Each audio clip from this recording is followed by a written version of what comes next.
तुम्हा सगळ्यांना किशोरी माहीतच असेल, मागे बऱ्याच मी तिच्यासोबत व्हिडिओ बनवले. आम्ही खूप मस्ती करायचो, एकत्र टाईम घालवायचो. ती जेव्हा मला दिसली तेव्हा मी तिच्यासोबत वेळ घालवायचे. आम्ही तासनतास बसायचो दोघीजणी गप्पा मारत. पण आता आठवडा झाला असं झालं आहे की ती येतच नाही आहे. म्हणजे तिने काय केलं आहे, एरिया चेंज केला आहे. ती आमच्या एरियामध्ये नसून दुसऱ्या एरियामध्ये फिरत आहे. माझं मन खूप उदास झालं, ती दिसली नाही. कारण माझं शिवणकाम असल्यामुळे मलाही वेळ मिळाला नाही आणि त्याच कारणाने बहुतेक मला असं वाटतं की तिने एरिया चेंज केला असेल. आणि मी बरेच चौकशी केल्याच्यानंतर मला समजलं की ती दुसऱ्या एरियामध्ये आहे आणि तिकडेच फिरत आहे, सेफ आहे पण.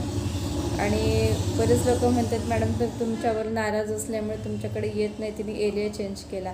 पण मी तरी काय करू ना, जागेचा प्रश्न आहे. आम्ही स्वतः भाड्याने राहतो आणि जेव्हा कधी माझी इच्छा आहे, जेव्हा कधी मी जागा घेईल, स्वतःची प्रॉपर्टी घेईन, तेव्हा तिच्यासाठी एक रूम काढेल आणि तिची सेवा नक्की करेल.